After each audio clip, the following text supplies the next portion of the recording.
warahmatullahi taala wabarakatuh. Bismillah, alhamdulillah, assalatu wassalamu ala asyrafir rasulillah wa ala alihi wa sahbihi ajma'in, amma ba'd. ബഹുമാനപ്പെട്ട ഉസ്താദുമാർ, രക്ഷിതാക്കൾ, പ്രിയപ്പെട്ട മുത്തഅല്ലിം സുഹൃത്തുക്കൾ, നാം ഇന്നിവിടെ ഒരുമിച്ച് കൊണ്ടിരിക്കുന്നത് നബി സല്ലല്ലാഹു അലൈഹി വസല്ലം തങ്ങളെ കുറിച്ച് മദഹ് പാടി പറയാനും അടുത്ത ജന്മദിനം ആഘോഷിക്കാനുമാണ്. അല്ലാഹു തആല ഈ സദസ്സിനെ തങ്ങൾ കണ്ട് സന്തോഷിക്കുന്ന സദസ്സുകളുടെ കൂട്ടത്തിൽ പെടുത്തുമാറാകട്ടെ. ആമീൻ.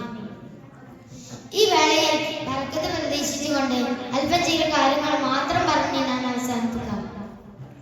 മുത്തനബി സല്ലല്ലാഹു അലൈഹി വസല്ലം തങ്ങളെ എത്രമാത്രം ഒരാൾ സ്നേഹിക്കണം എന്ന സംശയത്തിന് എന്റെ ഈ പ്രസംഗം നിങ്ങൾക്ക് ഉത്തരം ആകും എന്നതിൽ സംശയമില്ല.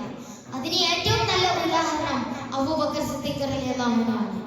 തന്റെ ജീവിതത്തിനേക്കാൾ ഏറെ എന്ന് മാത്രമല്ല, തനിക്ക് ഈ ലോകത്ത് എന്തെല്ലാം സ്വന്തമായിട്ടുണ്ടോ അതിനേക്കാളെല്ലാം മുത്തനബിയെ സ്നേഹിക്കുകയും അവിടുത്തെ വാക്കുകൾ ഏറ്റെടുക്കുകയും ചെയ്ത മഹാമനീഷിയാണ് സിദ്ദീഖ് റളിയല്ലാഹു അൻഹു.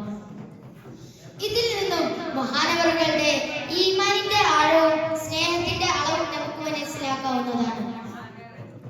ഇസ്ലാമിന്റെ ആദ്യകാലങ്ങളിൽ അബൂബക്കർ സിദ്ദീഖ് റളിയല്ലാഹു അൻഹു പ്രബോധനത്തിനിടെ ശത്രുക്കൾ ക്രൂരമായി മർദ്ദിക്കുകയുണ്ടായി.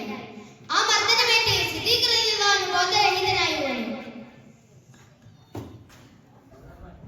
ഉടനെ സിദ്ദീഖ് റളിയല്ലാഹു അൻഹുവിനെ വീട്ടിലേക്ക് കൊണ്ടുപോവുകയും പരിചരിപ്പിക്കുകയും ചെയ്തു.